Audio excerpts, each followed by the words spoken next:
Chers intervenants, chère Madame Weisband, chère Géraldine Schwartz, qui est connectée à nous depuis Berlin, chère Sabine Sifus-Arnaud, lieber Herr Kraske, cher Arnaud Mercier, cher public à la Maison Heinrich Heine en salle et devant vos écrans. Je me réjouis de vous accueillir ce soir pour un débat hybride qui porte sur la question importante: quelle place accorder aux opposants de la démocratie dans l'espace public? En 2022, la plus grande menace pour la démocratie n'est plus celle d'un coup d'État, mais celle de la déstabilisation des principes démocratiques à l'intérieur même d'un pays. La candidature à l'élection présidentielle d'Éric Zemmour, polémiste d'extrême droite, en est un exemple, mais elle n'aurait pas été possible sans sa forte présence médiatique. Le même risque découle de la gauche extrême, dont on parle peut-être un peu moins que des tendances populistes, mais qui néanmoins, elle aussi, représente un danger réel pour la démocratie. En Allemagne, alors que le parti d'extrême droite, l'AfD, a enregistré une légère baisse aux élections fédérales en septembre dernier, celui-ci, même s'il paraît un peu affaibli par ses conflits internes, continue à perturber le débat politique. Il est secondé lors des nombreuses manifestations par le mouvement des Querdenker, s'opposant aux restrictions sanitaires de la prétendue Corona-dictature, et d'autres cercles d'extrême droite, je cite notamment les Reichsbürger. Face à ces évolutions inquiétantes, comment défendre la démocratie tout en garantissant la liberté d'expression? Comment analyser ces orientations politiques qui vont à l'encontre de la démocratie? Et quelle place accorder dans le débat public à ceux qui s'opposent aux principes démocratiques? Quel impact et quelle part de responsabilité reviennent à l'Internet, aux réseaux sociaux et aux informations circulant à grande vitesse? Pour répondre à ces questions et d'autres, nous avons pu réunir des spécialistes allemands et français. Et j'ai le plaisir d'accueillir tout d'abord de vous présenter tout d'abord Marina Weisband, publiciste et ancienne secrétaire générale du Parti pirate allemand. Marina Weisband, née en Ukraine, est diplômée en psychologie et experte en participation et éducation numérique. Elle intervient lors d'événements et dans les médias publics pour parler de sujets tels que la participation politique, la société numérique, les médias et les crises. De 2011 à 2012, elle a été directrice politique du Parti pirate allemand. Aujourd'hui, elle s'engage auprès des Verts sur les thèmes de la numérisation et de l'éducation. Dans son livre « Wir nennen es Politik », paru en 2013 déjà aux éditions Tropen, elle décrit pour les novices en politique les possibilités de nouvelles formes démocratiques grâce à l'utilisation d'Internet. Madame Weisband a contribué à l'ouvrage collectif « Demokratie braucht Rückgrat », gestalten wir für eine bessere politische Zukunft. La démocratie a besoin d'un, je sais pas, d'un Dufour, d'un, je sais pas, Rückgrat, j'ai pas traduit. Et ça, c'est un livre coédité par Michael Kraske, que j'ai le plaisir d'accueillir cette fois-ci en présentiel, après, il y a juste un an, l'avoir reçu en distanciel pour la présentation de son livre « Der Riss, wie die Radikalisierung im Osten unser Zusammenleben zerstört », la déchirure, comment la radicalisation dans l'Allemagne de l'Est détruit notre vie commune, paru en 2020 chez Ullstein. Ce livre vient de recevoir le Otto Brenner Preis Spezial für kritischen Journalismus. Michael Kraske est auteur, journaliste indépendant et spécialiste de l'extrême droite en Allemagne. Il écrit pour le magazine Spiegel Online et l'hebdomadaire Die Zeit. La thèse centrale est, dans son livre, « Pas de tolérance pour l'intolérance, car il y a une limite à ce qui peut être dit ». C'est la dignité humaine qui fixe les limites de ce qui peut être dit, pas uniquement le droit pénal. et le danger d'une démocratie qui fonctionne est notre insouciance. Voilà quelques citations réunies. Notre troisième intervenante qui nous rejoint, comme je disais, depuis Berlin est Géraldine Schwarz, journaliste, auteure et réalisatrice de documentaires franco-allemandes résidant à Berlin. Ancienne correspondante de l'AFP, elle collabore entre autres avec Le Monde, Arte et une émission politique de la télévision allemande Deutsche Welle. Géraldine Schwarz est lauréate du prix du livre européen en décembre 2018 pour Les Amnésiques, sous-titre de l'édition allemande Erinnerung einer Europäerin, livre passionnant qu'elle a présenté ici à la Maison Heinrich Heine avec Olivier Guèze. Je suis heureuse de la retrouver en distanciel. Ce livre traduit en allemand, parce qu'elle a écrit en français, est entre essais biographiques et enquêtes historiques journalistiques. Sa position peut être résumée éventuellement par un devoir de mémoire qui est important pour la stabilité de la démocratie, car la démocratie sans mémoire s'affaiblit. Notre quatrième intervenant, que j'ai le plaisir d'accueillir pour la première fois ici à la Maison Heinrich Heine, est M. Arnaud Mercier, diplômé de sciences politiques de l'Institut d'études politiques de Paris, professeur en information-communication à l'Université Paris II, Panthéon-Assas, et entre autres aussi président du Conseil national des universités de la 71e section. Ses recherches portent sur la communication politique, les médias et la politique, ainsi que les réseaux sociaux numériques, notamment l'impact des réseaux sociaux. Et je cite, « Quel impact et quelle part de responsabilité reviennent à l'Internet, aux réseaux sociaux et aux informations circulant à grande vitesse ?» Il a publié avec Nathalie Pignard-Chenel en 2018 aux éditions de la Maison des Sciences de l'Homme, #info, commenter et partager l'actualité sur Twitter et Facebook. Et peut-être quelques idées. À l'heure des fake news, des risques d'enfermement dans les bulles de filtres via les recommandations de nos amis et des algorithmes, il est indispensable pour le bon fonctionnement de nos démocraties de prendre pleinement conscience du bouleversement qui se joue sous nos yeux dans nos pratiques quotidiennes d'information. Un des sujets que vous traitez. Et last but not least, je suis ravie que Sabine Sifus-Arnaud ait accepté de modérer la table ronde de ce soir. Elle intervient presque régulièrement. Nous avons le plaisir de l'accueillir ici. Et Sabine Sifus-Arnaud, elle est journaliste expérimentée, chef du service international au magazine Challenge et spécialiste des questions franco-allemandes. Avant de lui passer la parole, je voudrais remercier très chaleureusement tous les intervenants à la table ronde de ce soir et je suis sûre que c'est un débat passionnant qui nous attend. Merci Christiane. Bonsoir à vous et bienvenue donc à ce débat qui est d'une actualité brûlante. Quelle place accorder aux opposants de la démocratie dans l'espace public ? C'est une question qui, il y a encore 10 ou 15 ans, aurait pu paraître incongrue. Et aujourd'hui, elle préoccupe beaucoup de sociétés libérales des deux côtés de l'Atlantique et en Europe, des deux côtés du Rhin.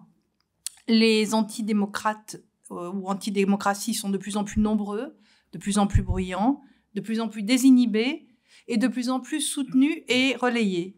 J'en veux pour preuve un certain nombre de sondages très récents qui viennent de sortir. Aux États-Unis, il y a un sondage publié à l'occasion des 1 an de l'attaque du Capitole qui montre que 40% des Américains pensent toujours que Biden n'a pas été élu légitimement président l'an dernier. 37% des Américains, 37% des Américains disent avoir même perdu leur foi en la démocratie à ce moment-là, et ils sont 48% chez les républicains. En Allemagne, un sondage de la fin 2021 posait la question « Êtes-vous satisfait de la démocratie ?» Réponse de 27% des sondés, ils sont plutôt insatisfaits ou très insatisfaits.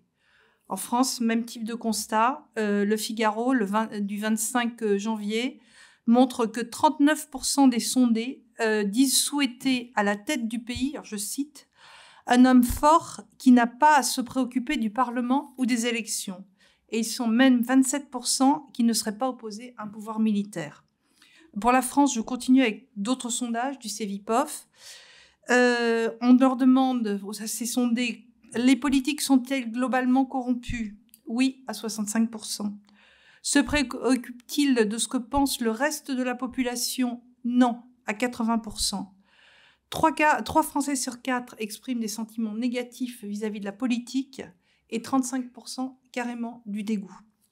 Alors évidemment, ce désamour et ce rejet fait les bonnes affaires des antidémocrates qui ont de moins en moins de limites dans leurs attaques.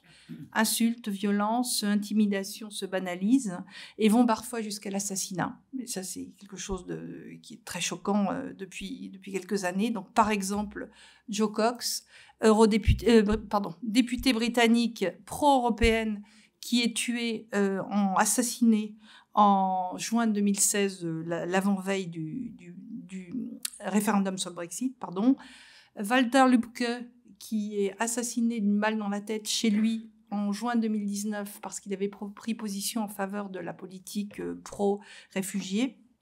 En France, les députés sont de plus en plus maltraités, insultés, pris à partie. 2 récents exemples. Le 29 décembre, un député de l'Oise a eu son garage et sa voiture brûlée pendant qu'il dormait chez lui par des antivax. Et le 9 janvier, un député de Saint-Pierre-et-Miquelon a été pris à partie devant sa maison et s'est retrouvé il a reçu des algues en plein visage par des gens mécontents de la politique antivax. Donc, comment agir face à ce type de manifestation de mécontentement, aux appels à la haine, aux coups, aux insultes, aux menaces, aux fake news? Alors, les avis sont partagés. Ce qui est intéressant, c'est y compris parmi les participants à cette table ronde. Pour certains, il faut limiter le droit d'expression de ceux qui franchissent les lignes rouges. Pour d'autres, une démocratie attaquée doit se défendre en enseignant et en aidant ses citoyens à comprendre les enjeux. Donc, je vais commencer par donner la parole à monsieur... Alors, avant de commencer à donner la parole au co-éditeur et co-auteur de ce livre, je vais quand même donner 2-3 éléments de biographie pour compléter ce qu'a dit Madame Deussen. Donc, sur Michael Kraske, il a l'habitude de dire qu'il a grandi dans une Allemagne, celle de l'Ouest, et qu'il a émigré dans une autre Allemagne, celle de l'Est. Et c'est de cette ex-RDA que depuis des années, il observe l'évolution politique et il habite à Leipzig. C'est donc un habitué de la maison, de la maison Heinrich Heine. Et s'il est sensible aux questions qui touchent au respect de la démocratie, c'est aussi, dit-il, parce qu'il a un grand-père qui vient qui est venu de Prusse orientale et qui a fait partie des millions de réfugiés de l'après-guerre, de personnes déplacées allemandes. Et il a aussi une mère bosniaque.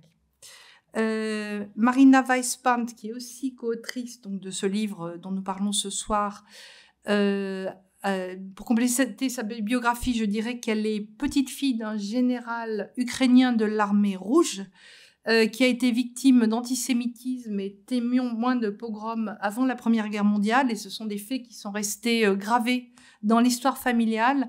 Et ça explique aussi qu'elle s'investisse beaucoup dans les questions d'éducation en intervenant dans des écoles, devant des jeunes policiers.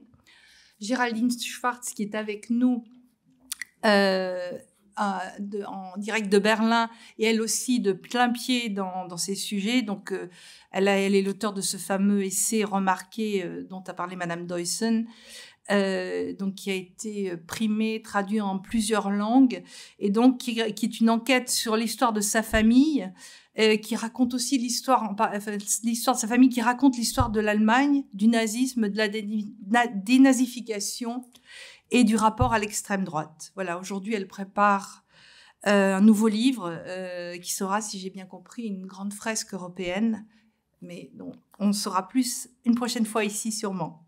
Dernier intervenant, Arnaud Mercier, qui est un spécialiste des fake news, des ingérences numériques, des cyberattaques. Vous m'avez dit quand j'ai préparé cette conférence, je travaille sur le mensonge, la manipulation, la désinformation. Il a fait sa thèse sur le traitement de la politique au journal télévisé Et il prépare un livre qui s'appellera « Fake News, quel danger pour la démocratie ». Donc, vous voyez, on a des intervenants vraiment de qualité qui sont vraiment des grands spécialistes du sujet qu'on aborde ce soir. Donc, je commence par donner la parole à Monsieur Kraske, dont un des chevaux de bataille est « Pas de tolérance pour l'intolérance ». Ja, merci beaucoup et bonsoir. Das war es leider schon. Auch wenn ich gewarnt worden bin, erlauben Sie mir die kleine Vorbemerkung, weil Marina Weißband und ich da offensichtlich das gleiche Schicksal teilen. Ich bereue nicht so richtig viel in meinem Leben, aber das eine schon, dass ich in der Schule Latein gelernt habe und nicht Französisch. Also, je regrette. Ja, aber jetzt zum Thema natürlich. Die entscheidende Frage scheint mir doch zu sein, worin besteht denn eigentlich wirklich die Gefahr für unsere Demokratie? Ja, wir Deutsche stehen ganz klar in der Verantwortung, dass sich Geschichte nicht wiederholt. Und zwar nicht irgendwelche Geschichte, sondern die Geschichte vom nationalsozialistischen Terror. Ganz klar. Und trotzdem sage ich bei meinen Lesungen immer, es reicht nicht aus, wenn wir rumlaufen und in der Öffentlichkeit nach einem kleinen, schreienden Mann mit Oberlippenbart suchen. Denn die Demokratieverächter von heute, die treten eben nicht so auf wie die von gestern. Es ist auch schon angesprochen worden, Demokratien fallen heute nicht mit einem großen und mit einem lauten Knall. Das geht anders. Und wie das geht, dafür braucht man nicht nach Russland zu gucken oder in die Türkei, sondern das können wir in der Europäischen Union vor der Haustür sehen. In Polen und in Ungarn. Und die Mechanik ist eigentlich immer die gleiche. Die Mechanik ist, da sind Rechtspopulisten, da sind Autokraten und Rechtsradikale, die sich aber selber Patrioten und häufig auch konservativ sogar nennen. Und die kommen durch demokratische Wahlen an die Macht. Und wenn sie diese Macht dann haben, dann nutzen sie die. Aber nicht im demokratischen Sinne, sondern indem sie die Spielregeln so massiv verändern, dass sie beispielsweise die Verfassung ändern, dass sie in die Unabhängigkeit der Justiz eingreifen, wie das in Polen passiert ist, dass sie die freie Medienberichterstattung unterdrücken oder nahezu ganz abschaffen, wie das in Ungarn auf dem Weg ist. Und die Konsequenz für die westlichen Demokratien, die muss tatsächlich darin bestehen, dass die liberalen Demokratien das, was wir Rückgrat nennen, machen, dass sie sich nämlich wehrhaft machen, wirklich wehrhaft, und dass sie ihre demokratische Praxis überprüfen. Und dazu braucht es, und das ist der Ansatz auch von unserem Buch, von unserem Sammelband, dass alle gesellschaftlichen Bereiche wirksam gegen Angriffe von Demokratiefeinden geschützt werden müssen, dass diese Bereiche in der Praxis auch funktionieren müssen. Und da mal ein paar Beispiele. Also es ist unerträglich, wenn in den Sicherheitsbehörden in Deutschland es immer wieder Fälle gibt, wie das in den letzten Jahren journalistische Recherchen erbracht haben, dass Polizeibeamte sich in Nazi-Chat-Gruppen organisieren und auf einen Tag X des Umsturzes vorbereiten. Ja? Es kann nicht sein, dass Staatsfeinde in demokratischen Uniformen sind. Es kann auch nicht sein, dass fortgesetzt wie bei den Querdenken-Demos Angriffe auf die Pressefreiheit stattfinden, dass freie Berichterstattung nicht mehr möglich ist, weil Journalistinnen und Journalisten angepöbelt, bespuckt werden, bedroht werden, gejagt und geschlagen. Und es kann auch nicht sein, auch das ist schon angesprochen worden, dass sich Menschen, die sich für die Demokratie engagieren, aus den sozialen Medien zurückziehen müssen, weil sie Opfer von digitalen Hasskampagnen und von ganz zielgerichteten Aktionen sind, die sie zum Schweigen bringen sollen. Und wenn wir uns jetzt den politischen Diskurs angucken, auch so ein gesellschaftlicher Bereich, aber wie ich finde, einer, der dabei meistens außen vor bleibt, wenn man da drauf guckt, dann kann man doch beobachten, und ich glaube, das trifft nicht nur auf Deutschland zu. Ich glaube auch, dass das in Europa, auch hier in Frankreich und auch in den USA der Fall ist, eine falsche Toleranz gegenüber Demokratiefeinden. Eine falsche Toleranz gegenüber Autokraten und gegenüber Rassisten. Aber, und das ist tatsächlich eine meiner Thesen, auch Diskurs und gerade demokratischer Diskurs funktioniert eben gerade nicht grenzenlos, sondern es gibt tatsächlich Grenzen des Sag- und des Diskutierbaren. Und diese Grenze hat sehr treffend eigentlich der Philosoph Karl Popper wirklich beschrieben mit dem, was man heute als das Paradoxon der Toleranz kennt. Und das will ich kurz noch mal daran erinnern. Was meint denn das? Das meint, wenn wir die Toleranz uneingeschränkt auch auf die Intoleranten ausdehnen, dann wird in letzter Konsequenz die Toleranz abgeschafft und damit die Toleranten eben auch.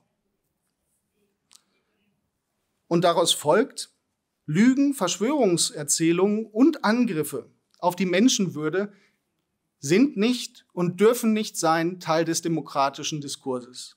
Und ich möchte das an einem Beispiel mal festmachen, weil das jetzt vielleicht theoretisch klingen mag, aber das ist ganz praktisch und das hat ganz drastische Folgen.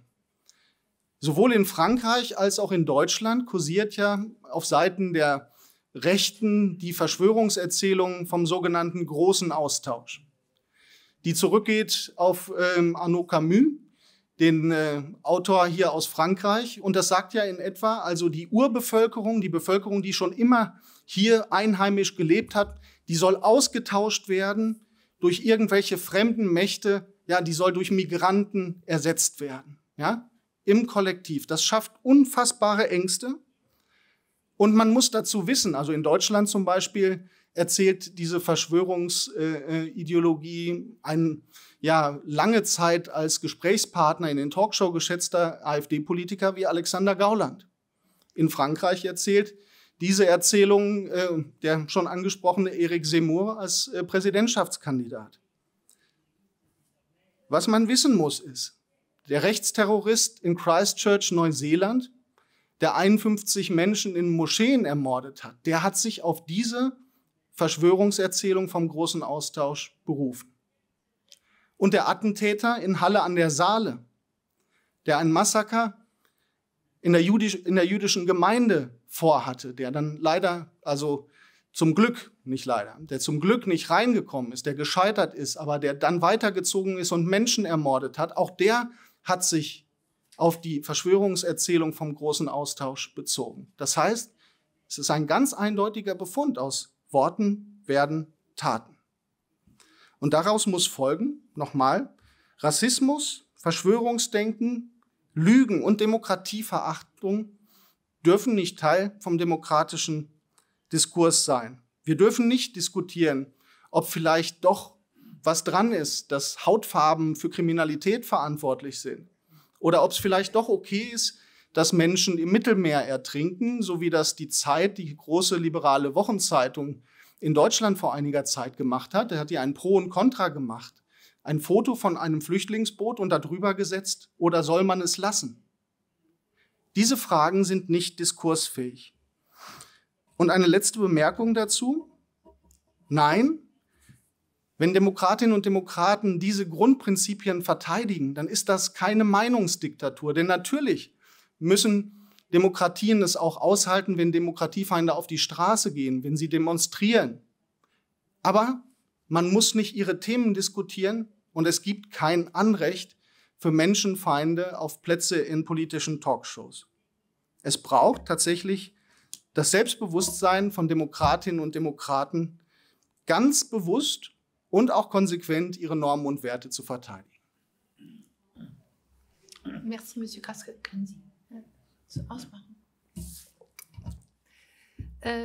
Merci beaucoup. Je passe la parole à Géraldine Schwartz, qui est donc à Berlin. Donc vous faites une sorte de pont entre la France et l'Allemagne. Dites-nous un peu de votre point de vue, quelle place accorder aux opposants de la démocratie et jusqu'où doit aller cette tolérance dont Monsieur Kraske parlait à l'instant. Bonjour à tous. Alors, dans les grandes lignes, attendez, juste un instant. On vous voit bien, on vous entend bien. On m'entend bien? D'accord. Très bien, merci. Alors, dans les grandes lignes, je suis évidemment tout à fait d'accord. Mais je pense qu'il est quand même important de se rappeler que le succès des populistes, auquel il a fait référence, est aussi le symptôme de préoccupation de la population auxquelles il faut aussi répondre honnêtement. Donc, ces préoccupations sont crise identitaire, quelle place trouver dans la mondialisation galopante, perte de repères, inégalité sociale.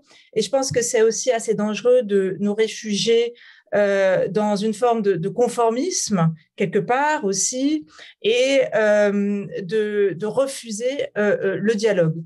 Je pense que comme ça, on empêche des courants de s'exprimer et on peut finir par faire le jeu des populistes.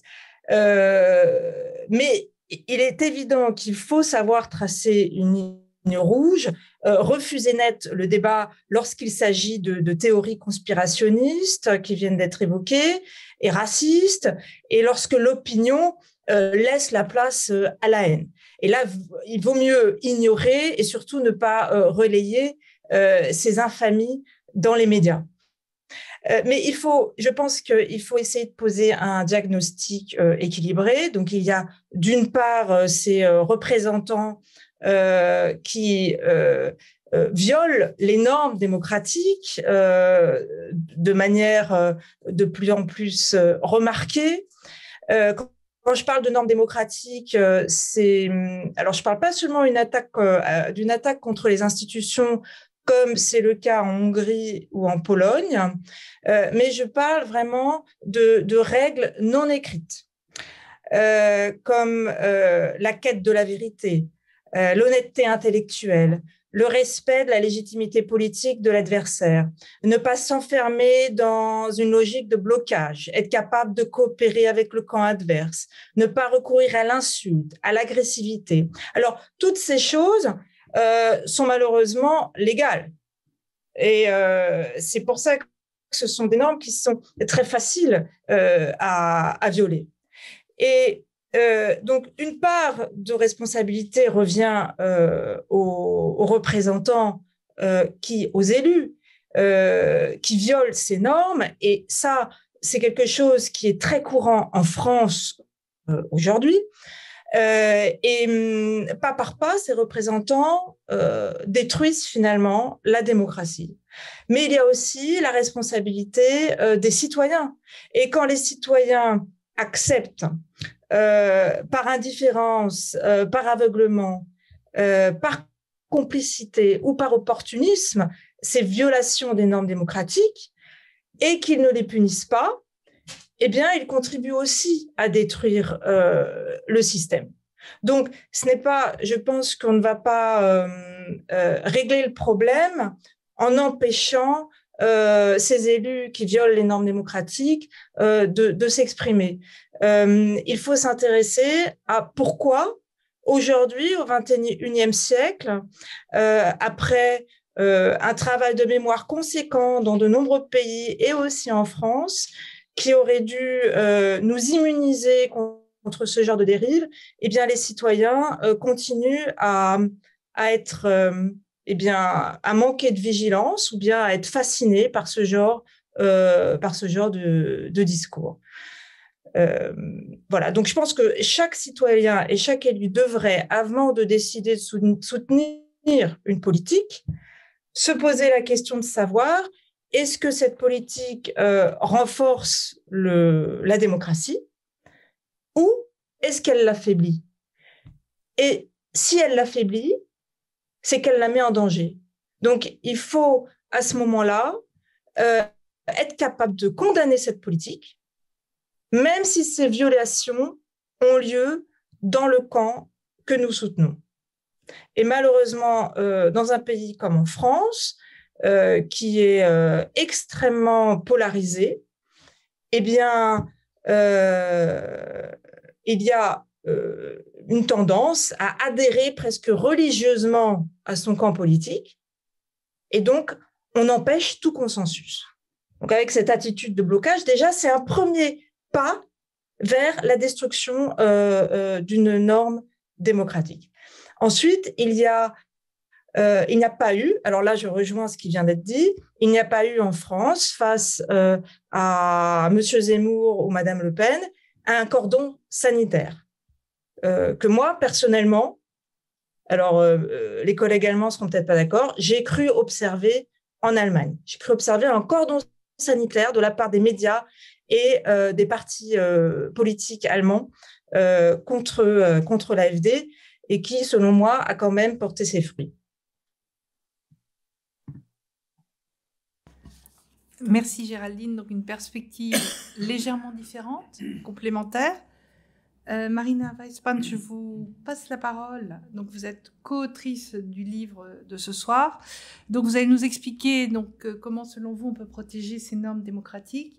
Vous souhaitiez, avant de prendre la parole, lire un passage de votre ouvrage qui illustre votre point de vue. Donc je vous laisse le micro.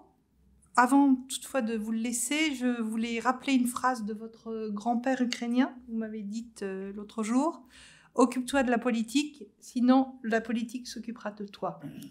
À vous. Vielen Dank, guten Abend. Müssen wir rote Linien ziehen und die Intoleranten ausgrenzen oder müssen wir mehr sprechen mit den Menschen und mehr auf ihre Bedürfnisse eingehen? Ich denke, ja, beides. Wir müssen rote Linien ziehen, aber nicht um die Menschen, sondern um die Konversation, die wir führen.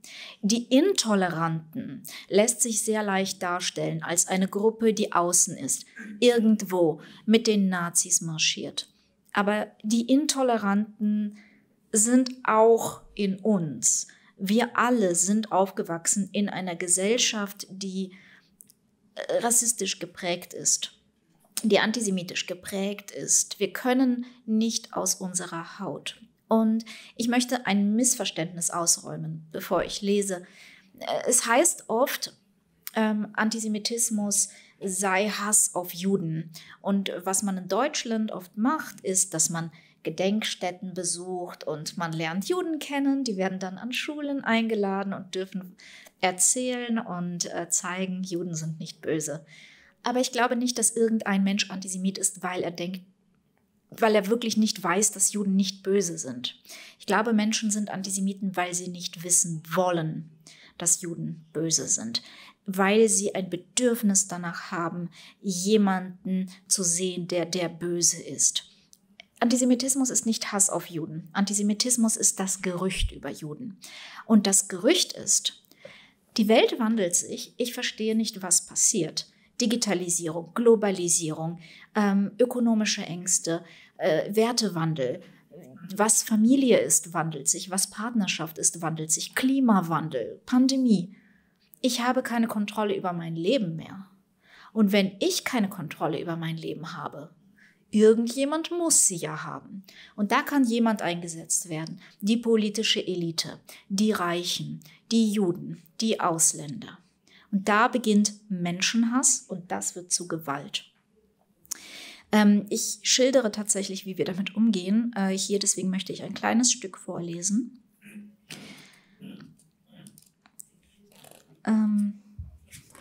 Hier.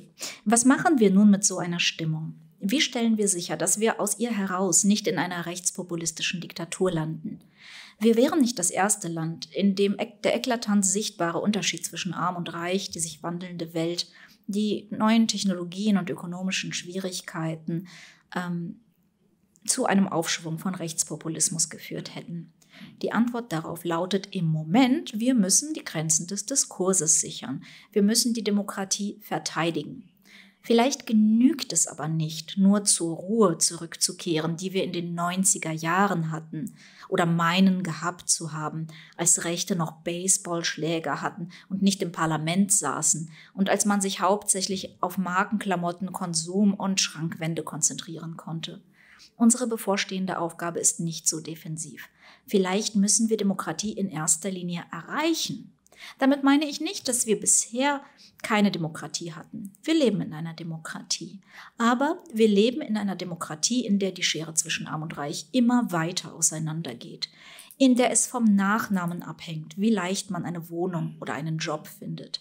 in der man als Abkömmling bestimmter Familien sehr leicht Posten und Mandate bekommt, während es für andere Menschen, die vielleicht besser geeignet, aber schlechter vernetzt sind, schier unmöglich ist.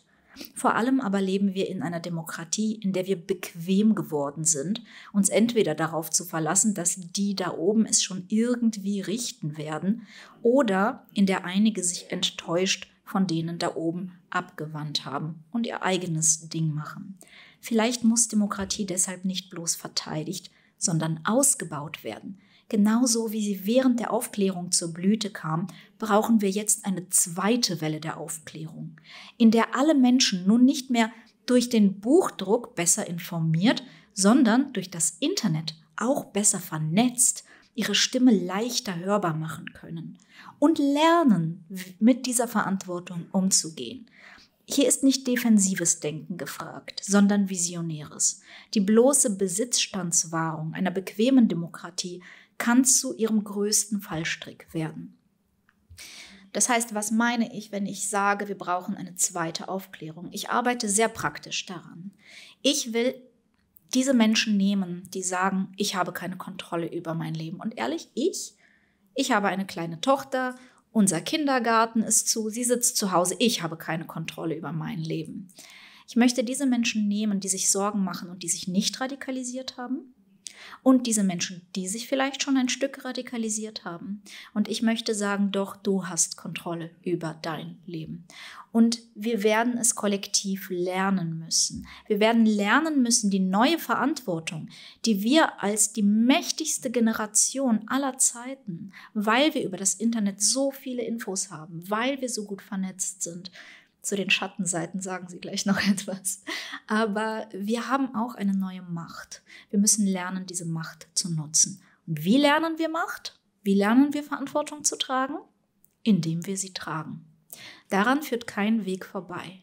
Und deshalb arbeite ich an Schulen mit Jugendlichen in ganz Deutschland. Und ich habe ein praktisches Projekt, das ihnen hilft, sich verbindlich, dauerhaft in ihrer Schule mit eigenen Ideen zu beteiligen, zu sagen, ich hätte hier gerne, dass die Schule später beginnt, ich hätte gerne eine Regelung, wann wir Smartphones nutzen dürfen, ich würde gerne Bäume pflanzen, ich möchte mehr mitbestimmen im Unterricht. Und diese Ideen dürfen Sie durch einen Vertrag auch wirklich umsetzen. Es sind nicht reine Vorschläge, ich gebe den Schülern mehr Macht.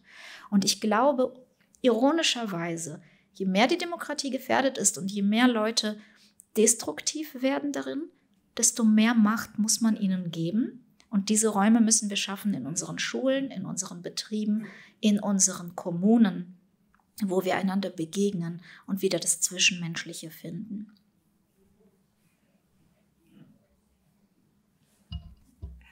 Merci beaucoup, Madame Weisband. Je passe maintenant la parole à Arnaud Mercier, donc qui va nous donner son analyse de la situation en France, alors que la France n'a pas su mettre un cordon sanitaire suffisamment étanche. Pouvez-vous nous expliquer le phénomène Zemmour, la montée de cette télé CNews que vous appelez la Fox News à la française? Je vous passe la parole. Oui, merci. Avant, je voudrais rebondir sur deux choses qui ont été dites par les deux précédentes intervenantes pour dire à quel point j'étais tout à fait d'accord et pour le souligner. Je pense que d'un point de vue psychologique, je pense que c'est normal qu'on ait tous en nous des tendances xénophobes, au sens où ça me paraît normal que l'altérité puisse faire peur, que la différence nous inquiète. Et je pense que c'est exactement le fruit de l'éducation, de la culture, que d'arriver à maîtriser ce qui serait de l'ordre de l'instinctuel, de quelque chose d'instinctif, vraiment. On est dérouté par la différence et qu'on arrive à surmonter peut-être ce premier réflexe pour aller vers justement une ouverture à l'autre et essayer au lieu de rejeter spontanément, d'essayer au contraire de comprendre et de voir en quoi on peut en tirer quelque chose et accepter d'être déstabilisé par la différence, par l'autre. C'est finalement quelque chose qui est le fruit de la culture et c'est pour ça que je crois beaucoup à en effet l'éducation. je pense que c'est la priorité absolue pour essayer d'arriver à lutter contre ces tendances xénophobes que l'on voit un peu partout. L'autre point sur lequel je voulais un tout petit peu insister par rapport à ce qu'a dit notre intervenante en Allemagne, c'est effectivement, je crois, le poids de la mondialisation. Il se trouve que je fais un cours en master première année sur la mondialisation des produits culturels et j'essaye de sensibiliser beaucoup nos étudiants au fait que évidemment que la mondialisation ne peut pas être heureuse pour tout le monde et qu'il y a des perdants de la mondialisation, des perdants économiques et autres, ceux que vous avez très justement appelés ceux qui ont l'impression d'avoir perdu le contrôle. Et je crois qu'en effet, on ne peut pas se contenter de mépriser, de rejeter ceux qui expriment des peurs, ceux qui sont les perdants ou ceux qui ont, et c'est sans doute les plus virulents, ceux qui ont peur de perdre.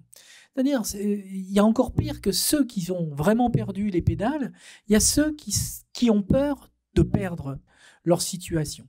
Et on voit bien comment, en France, la crise que l'on connaît aujourd'hui peut être largement interprétée comme étant l'effritement par la base, la base, de tout ce qu'on a appelé le bloc de la grande classe moyenne française. Et la société française d'après-guerre, elle s'est reconstruite autour d'un consensus social qui était très fort avec la sécurité sociale, avec l'idée donc de solidarité entre les générations pour la retraite, solidarité entre ceux qui étaient malades et ceux qui ne l'étaient pas, etc. Et elle reposait très fortement sur ce compromis aussi la méritocratie, l'école républicaine qui allait permettre aux gens dont moi je suis un parfait exemple. Mon grand-père était agriculteur, mes parents étaient instituteurs et moi je suis professeur d'université. Voilà, donc on a gravi. Voilà. Et c'est ce pacte social qui en France s'est largement effrité, et on l'a vu au moment des Gilets jaunes. Parce que finalement, les Gilets jaunes étaient un mouvement très inédit dans sa composition sociale, parce qu'on a vu bien sûr des ouvriers, mais aussi ce que l'on appelle la petite classe moyenne, les artisans, les commerçants, des gens qui n'avaient pas du tout l'habitude d'aller manifester, et qui exprimaient le fait que, eux, écoutez, voilà, nous, on travaille, on sue sang et eau, etc. Et on n'arrive plus à vivre correctement du fruit de notre travail. C'est pas un mouvement de chômeurs. Hein. Donc, je crois qu'il y a... Et ça, c'est très lié notamment à la mondialisation. Donc, je pense qu'il y a un mouvement de fond qu'il ne faut jamais oublier. Et je pense que... Et moi, je dis à mes étudiants, qui sont plutôt des étudiants privilégiés, je leur dis, vous n'avez pas le droit de faire le coup du mépris à des gens que vous ne connaissez pas et qui vivent difficilement les effets de la mondialisation, y compris les effets de déstabilisation culturelle du fait de cohabiter avec des gens qui sont dans une autre culture et qui malheureusement ont du mal à accepter la différence. Et donc le coup du mépris ne nous prémunira jamais contre les difficultés que l'on rencontre. Alors, une fois que j'ai dit ça en réaction aux propos précédents, moi, ce que je voudrais dire sur le phénomène Zemmour, donc je viens d'en parler déjà un petit peu, d'abord dire quand même que malheureusement pour nous, on a l'habitude. Et toute une partie du débat qui a lieu aujourd'hui sur est-ce qu'il faut donner la parole à Zemmour, est-ce que dans les médias ils en font trop, etc. On a déjà eu ce débat depuis 1986 avec Jean-Marie Le Pen. Et déjà, en 1986-88, on a accusé la télévision d'en faire trop pour Jean-Marie Le Pen. Par exemple, il avait été invité 3 fois à l'émission politique phare de l'époque, qui s'appelait L'heure de vérité. François-Henri de Virieu était son animateur. Et François-Henri de Virieu avait invité, en effet, en 2 ans, 3 fois Jean-Marie Le Pen. Parce qu'en fait, il était le seul à incarner ce courant d'extrême droite qui était en train de monter en France, et puis parce que c'était un très bon client du point de vue de ses prestations médiatiques, il faut bien le dire. D'ailleurs, il faisait des records d'audience. Parce que les gens qui avaient envie d'écouter Jean-Marie Le Pen, il y avait ceux qui l'aimaient et qui avaient envie d'écouter ça. Et puis de l'autre côté, il y avait ceux qui le détestaient et qui voulaient savoir ce qu'il disait, les horreurs qu'il pouvait proférer, pour bien se conforter dans l'idée que vraiment ce type-là, c'était pas un démocrate, il n'était pas digne de la vie démocratique française. Et on a beaucoup fait le procès du fait que c'était la télévision qui faisait Jean-Marie Le Pen. Or, il se trouve que Jean-Marie Le Pen a été candidat à la présidentielle en 88, en 95, en 2002. Et moi, j'ai suivi ces médiatisations dans les différentes campagnes présidentielles. Et j'avais pu établir qu'en 2002, c'est le moment où, à la télévision française, il a été le moins médiatisé. Il a fait puisque l'organisme de régulation, le Conseil supérieur de l'audiovisuel, fait en sorte de comptabiliser très scrupuleusement les temps de parole, les temps d'antenne consacrés aux différents candidats. On peut apprécier et comparer campagne après campagne. Or, en 2002, c'est là où Jean-Marie Le Pen a été traité comme ce qu'on appelle en France un petit candidat. Parce qu'il y avait eu une fracture à l'intérieur du Front National. Le numéro 2 avait voulu être le chef, le calife à la place du calife. Il avait, du coup, il avait été exclu du parti par Jean-Marie Le Pen. Il s'était présenté contre Jean-Marie Le Pen. Et tout le monde était persuadé que Jean-Marie Le Pen allait faire un très mauvais score. Et il avait été traité comme un petit candidat. Il avait eu beaucoup moins de temps d'antenne et temps de parole que les fois d'avant. Or, c'est la seule fois où il a été qualifié pour le second tour. Donc, si vous voulez, même par l'absurde, on peut prouver que la corrélation n'est quand même pas aussi forte que cela entre le fait de donner la parole à un candidat extrémiste et le fait qu'il va faire un très bon score électoral. Alors maintenant, une fois que j'ai dit ça, pour quand même avoir un peu cette profondeur historique, non pas pour relativiser, mais enfin pour mettre un peu les choses en perspective, il y a quand même des spécificités au cas Éric Zemmour. Éric Zemmour, j'en vois au moins 3 spécificités qui fait que, en effet, nous sommes face à un phénomène plus inédit dans lequel, je crois, on peut mieux mettre en accusation le rôle des médias. D'abord, Éric Zemmour, pour le coup, était un journaliste invité sur les plateaux depuis très longtemps et il a construit sa notoriété grâce aux médias, bien avant d'être candidat. Je dirais même bien avant qu'il puisse imaginer, et d'autres gens pour lui aussi, puissent imaginer qu'il serait un jour candidat à l'élection présidentielle. Donc, il y a en effet une complaisance très nette dans le système médiatique pour avoir progressivement invité sur des plateaux des gens qui représentent des courants plus extrêmes, plus extrémistes, qu'on a laissés, sans doute parce qu'ils généraient de l'audience, parce que ça faisait du buzz, comme on dit en bon français, je ne sais pas si c'est le même mot en allemand, mais voilà, donc ça faisait de l'audience, ça fait de la polémique. Alors ça fait de la polémique sur les réseaux sociaux, donc c'est formidable, on en parle en plus. La vidéo du clash va circuler sur Facebook, va circuler sur Twitter, et on parle de l'émission, ça introduit de la notoriété. Donc il y a eu un jeu très pervers de quête d'audience pour laisser des gens avec ce profil-là prendre la parole. La deuxième chose, c'est que il y a une configuration très particulière en France qui fait qu'un industriel ultra-conservateur, catholique, qui s'appelle M. Bolloré, a repris le groupe Canal+, l'a racheté, et maintenant achète d'autres médias, et comme Europe 1, et a un projet politique, un projet intellectuel et idéologique, de faire de la chaîne qui s'appelait iTélé, qui est devenue CNews, un Fox News à la française. Et c'est ce qu'est devenu CNews. Ils se font rappeler alors par le Conseil supérieur de l'audiovisuel, puisqu'ils ne respectent pas le cahier des charges de l'ancienne iTélé, par exemple, pour respecter la relative parité des points de vue sur l'antenne.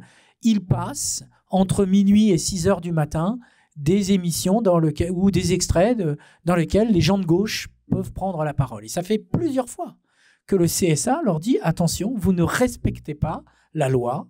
Donc, et le CSA intervient. Et il y a de la régulation, donc on n'interdit pas de prendre la parole, mais il y a de la régulation. Et la régulation, par exemple, c'est le fait que le CSA a intimé l'ordre à CNews de décompter le temps de parole de M. Zemmour comme étant le temps de parole d'un candidat, alors qu'il n'était pas encore officiellement déclaré, mais que ça montait.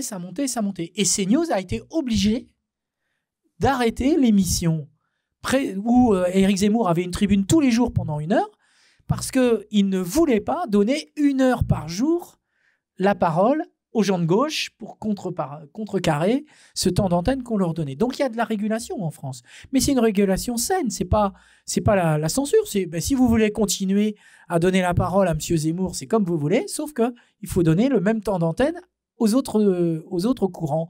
Et ils ont du coup, et c'est quel aveu, ils ont préféré couper la chic à M. Zemmour plutôt que de donner la parole pendant 1 heure à d'autres candidats représentant d'autres sensibilités politiques. Et puis le troisième point, et j'en terminerai là, le troisième point qui a changé beaucoup la donne, c'est évidemment, par rapport au temps de Jean-Marie Le Pen des débuts, c'est évidemment la présence des réseaux sociaux numériques. Et là, il se joue beaucoup de choses maintenant en dehors des médias traditionnels. On s'attarde beaucoup sur la télévision et autres, mais en réalité, beaucoup de choses circulent sur les réseaux sociaux. Et moi, je voudrais attirer l'attention, notamment en présence de quelqu'un qui était dans le Parti pirate, sur le fait qu'il y a eu un idéal, une idéalisation des réseaux sociaux numériques, de l'Internet, de Tim Berners-Lee, etc., qui était que ça va être formidable, justement, ça va permettre une démocratisation des points de vue, de la prise de parole, etc. Et malheureusement, cet idéal a été corrompu par 2 choses. D'abord, par le fait que finalement, ce sont des minorités actives qui n'avaient pas accès à l'espace public médiatique, comme par exemple les extrêmes droites qui se sont largement emparés de ces réseaux et qui en ont fait le déversoir de discours de haine, etc. Et là aussi, le premier intervenant a dit quelque chose de très très juste. Il y a, le thème de la conférence, c'est le fonctionnement de l'espace public, il y a en effet une politique d'intimidation sur les réseaux sociaux pour faire taire les gens. J'en ai été moi-même victime. Il se trouve qu'en tant que directeur de thèse, j'ai eu le malheur d'être le directeur de thèse d'un djihadiste qui a essayé de tuer des policiers à coups de marteau sur l'esplanade de Notre-Dame. Donc l'affaire avait été médiatisée, évidemment. Je suis intervenu à la télé pour dire, écoutez, il n'avait pas la tête d'un djihadiste, je vous assure, etc. Et l'extrême droite m'est tombée dessus. J'ai eu des milliers de tweets pendant 7 jours parce que j'osais aller à la télévision en disant, il était doux comme un agneau, etc. Bon, ça m'est tombé dessus par hasard. Et j'ai vu, et du coup, j'ai demandé, puisque je suis spécialiste des réseaux sociaux, j'ai demandé à mes collaborateurs informatiques de ramasser tous les tweets qui m'insultaient, et j'en ai fait une intervention dans un colloque, un papier, etc. C'était un peu cathartique, il faut dire. Mais j'ai essayé d'analyser les mécanismes, et vraiment, c'était mais taisez-vous. Vous êtes devenu illégitime.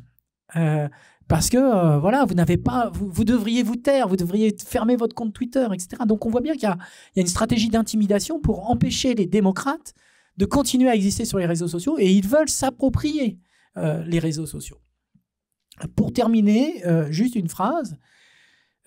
Pour parler de M. Zemmour, vous savez, M. Zemmour, il s'est rendu populaire par son côté éditorialiste, et puis sur les réseaux sociaux, porté par l'extrême droite, mais ça a un coût. Ça a un coût, parce que dans le mécanisme français, il y a quand même des éléments de régulation. Par exemple, pour être candidat à l'élection présidentielle, il faut obtenir 500 signatures d'élus. La toxicité de M. Zemmour est tellement visible que beaucoup d'élus refuseront, quoi qu'il arrive, de lui donner ces 500 signatures. Et à l'heure où je vous parle, personne ne peut dire que M. Zemmour sera à coup sûr candidat à l'élection présidentielle. Et là aussi, ça veut bien dire qu'il existe des mécanismes de régulation, mais ce sont des mécanismes de régulation sains, parce qu'ils ne sont pas contre M. Zemmour, ils ont été inventés bien avant, et c'est juste un principe de régulation qui consiste à dire il faut vérifier que vous êtes représentatif, parce que ces 500 signatures d'élus doivent être réparties sur au moins 30 départements, sur ceci, sur cela, et et que c'est pour éviter qu'il y ait des candidats farfelus, etc. Mais c'est aussi pour éviter, en effet, que des candidats complètement xénophobes, racistes ou autres, qui sont complètement hors limite, puissent obtenir des signatures, parce que des élus se diront « moi, je cautionne pas ce discours, je ne donnerai pas ma voix à celui-ci ». Donc, des mécanismes de régulation, il en existe déjà dans la société française, heureusement. Merci beaucoup. On peut compter sur M. Zemmour s'il a pas ses 500 signatures pour passer pour un martyr sur les réseaux sociaux. Avant de repasser la parole à M. Kraske, je voulais faire un petit détour par Berlin, parler à la moitié française de Géraldine Schwartz pour qu'elle réagisse à l'exposé de M. Mercier, et puis vous posez à la partie allemande de Géraldine Schwartz la question de est-ce que vous aussi vous avez été attaqué, parce que dans vos livres écrits vous êtes assez cash, est-ce que vous avez été aussi victime sur les réseaux sociaux de vengeance et de propos haineux? Alors, je vais commencer par la deuxième question parce que non, en réalité, juste 2 fois lors de conférences qui étaient prévues, les organisateurs de la conférence ont dû faire appel à des policiers parce qu'ils avaient reçu des menaces. Voilà. Mais sinon, non, je suis quand même moins exposée, je pense.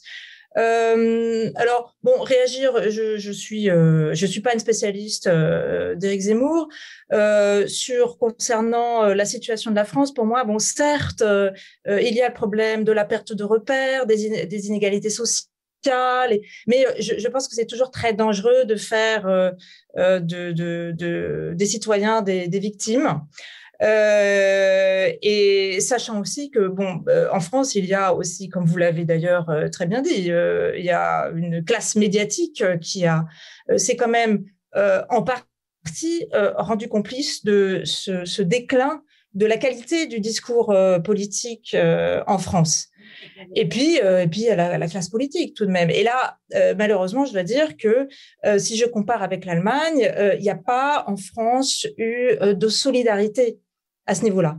Donc là, peut-être qu'effectivement, dans le cas que vous venez de décrire, Éric Zemmour n'obtiendra pas assez de voix pour se porter candidat. Mais j'ai envie de dire, c'est un peu tard. Parce que le mal est déjà fait. Et même s'il ne se présente pas, et même s'il n'est pas élu, aujourd'hui en France, nous avons quand même à peu près la moitié des électeurs qui sont attirés par des partis que j'appellerais extrémistes. En Allemagne, si je fais le calcul, j'arrive à 16%. Donc, je pense que ce qui est important, c'est de poser un diagnostic assez clair sur quel est le problème et de réfléchir vraiment sur des concepts comme la démocratie et la liberté qui sont utilisés à tort et à travers par ces partis politiques et par ces populistes pour justifier tout et n'importe quoi. Et il me semble important aujourd'hui de tenter, comme nous pouvons, nous, journalistes, chercheurs ou même politiques, de tenter vraiment de clarifier en fait ces concepts. Je pense rapidement, je pense au débat sur les vaccins et les anti-vaccins. Là, nous nous retrouvons face à une grande confusion sur l'interprétation du concept de liberté. Mais en même temps, ça s'inscrit dans l'histoire. Voilà, c'est l'histoire de la lutte d'interprétation du concept de liberté, la tension entre liberté collective et liberté individuelle. Et je pense que c'est un petit peu aussi ce que traduit les votes populistes en France et ailleurs. C'est cet attachement à un concept de liberté qui ne serait qu'individuel. Et on oublie un petit peu le bien commun. Donc, quand on va voter pour Zemmour ou quelqu'un d'autre, on se dit, je vote parce que je suis en colère, je vote parce que j'ai l'impression d'être un perdant de la mondialisation, etc. Alors qu'on devrait réfléchir à est-ce que quand je vote, voilà, est-ce que je sers ou je desserre la société? Est-ce que je sers ou est-ce que je desserre le monde de demain, donc la génération de mes enfants? Et donc là, moi, je trouve qu'on a affaire à un individualisme triomphant, une idée selon laquelle chacun a le droit de défendre son petit confort, ses désirs et ses opinions. Et vous avez eu raison de le préciser, les réseaux sociaux ont donné à cette évolution les moyens de réussir. Mais si chacun attend absolument que dans une démocratie, chacun de ses souhaits soit mis en œuvre, eh bien, aucune décision collective n'est plus possible. Donc, puisque un projet collectif peut pas naître de la confrontation d'une multitude de ressentis différents. Et donc, je pense que ce qui est vraiment la priorité, c'est de rappeler l'histoire de ces concepts. Pour aider en fait peut-être les citoyens à s'y retrouver dans cette espèce de grande confusion des valeurs qui aujourd'hui sont instrumentalisées par les politiques populistes, les politiciens populistes. Merci Géraldine. Mais c'est aussi une des raisons pour lesquelles ce livre a été écrit.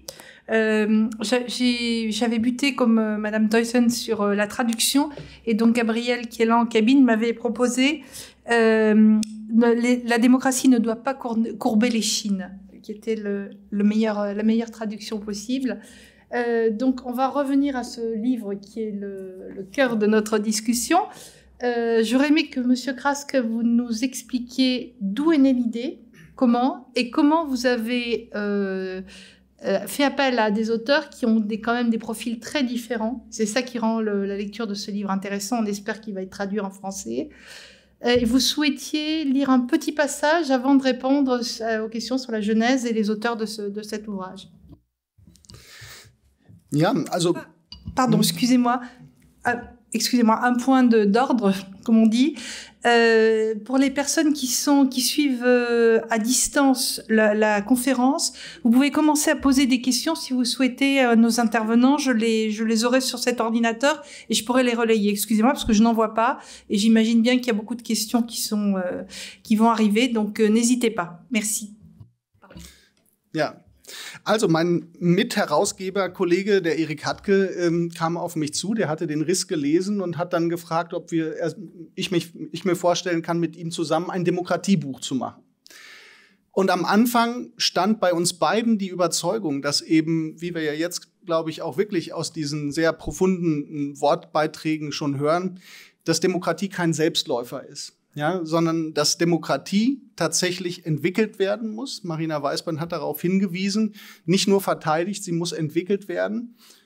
Und mir war noch ganz wichtig aus meiner journalistischen Arbeit, ist mir bekannt, dass einfach die Kluft extrem groß ist, sage ich mal, zwischen dem Ideal der Verfassung, auch zwischen dem Ideal der Gesetzgebung, auch zwischen dem Ideal von Parteiprogrammen, wie Herr Mercier das da angesprochen hat, und dann am Ende der sozialen Realität, der Realität, die es auch zum Beispiel in Gerichtssälen gibt. Also ein Beispiel, es ist mir immer wieder bei Recherchen begegnet, dass bei politischer Gewalt, in dem Fall bei rechten Gewalttaten, zwar Taten verurteilt worden sind, aber die rechten Tatmotive außen vor geblieben sind. Und dann sind wir hingegangen und haben uns die Bereiche angeguckt, von denen wir glauben, dass sie maßgeblich auch in einer Gesellschaft geschützt und sozusagen auf den Praxistest gestellt werden sollten. Ja? Und dann haben wir uns überlegt, wer könnte das machen? Wer kann da profund drüber schreiben? Und wir sind wirklich sehr glücklich gewesen, dass also als Beispiel eben zur Demokratie, auch zu der Frage, ist Demokratie lernbar? Und zu der Frage, können wir uns einen beteiligungslosen Zustand, wie es in den 90ern vielleicht eher hip war, überhaupt leisten, dass dann unsere Wunschkandidatinnen und Kandidaten, wie in diesem Fall Marina Weißband, so schnell Ja gesagt haben. Und das war bei vielen Autorinnen und Autoren so. Ich denke an Georg Restle, der Chef vom ARD-Monitor-Magazin, einer politischen Sendung, der auch bei Tagesthemen in der Primetime die Kommentare spricht. Der hat mir, glaube ich, in 5 Minuten geantwortet und hat gesagt, ja, Angriff auf die Pressefreiheit, das ist so schlimm und das ist so fortgesetzt und so ritualisiert, da bin ich gerne dabei. Oder ein anderer Bereich, eben den von mir angesprochenen von Polizei und Bundeswehr, wo wir einen investigativen Journalisten, Dirk Labs, der sich wie kaum ein anderer in diesem Bereich auskennt, ja, mit seinen Recherchen, mit seinen Analysen gewinnen konnten. Und ich glaube, das war der Ansatz, und ich bin glücklich, dass es in meinen Augen auch so gut aufgegangen ist, dass wir nicht nur sagen, hier ist der Befund, an diesen Stellen ist Demokratie wirklich wackelig und kann angegriffen werden, sondern wir wollten auch ganz konkret zeigen, was kann man denn tun? Und zum Beispiel ist es im Bereich Jura so, dass das Ergebnis von der Frau Professor Gökenjan von der Uni Bochum dann so war, dass die sagt, nee, es müssen gar nicht oft zum Beispiel Gesetze verändert oder verschärft werden, wie das in der Diskussion dann meistens kommt. Sie müssten nur konsequent angewendet werden. Also als Beispiel hat sie gebracht, wenn der Alexander Gauland, AfD-Politiker, den ich schon angesprochen habe, eine Ausländerbeauftragte, die damalige, in Anatolien entsorgen will. Ja, das hat er geäußert und damit eine Erzählung öffentlich ausspricht, dann kann das auch anders gehandhabt werden, kann dem anders nachgegangen werden, als mit einer Einstellung, wie das die Staatsanwaltschaft in diesem Fall getan hat. Und bevor ich jetzt den kurzen Auszug lese, glaube ich, wir sind gerade an einen ganz, ganz wichtigen Punkt gekommen mit den verschiedenen Beiträgen hier, nämlich mit der Rolle der gesellschaftlichen Mitte. Und ich glaube, es ist ganz wichtig, auch noch mal zu unterscheiden, auch bezogen auf mein Eingangsstatement, dass man natürlich gucken muss, wer sind die Ideologen und was haben die vor und wer sind zum Beispiel gesellschaftliche Mitläufer, die sich dem anschließen. Und ich denke, es ist unerlässlich, dann auch zu fragen, was soll und was kann denn Diskurs und Dialog leisten? Denn Dialog und Diskurs, die sind kein Selbstzweck. Das führt man nicht, um jemanden zu besänftigen. Und das muss man auch auf Grundlagen tun, nämlich auf den Grundlagen der demokratischen Werte.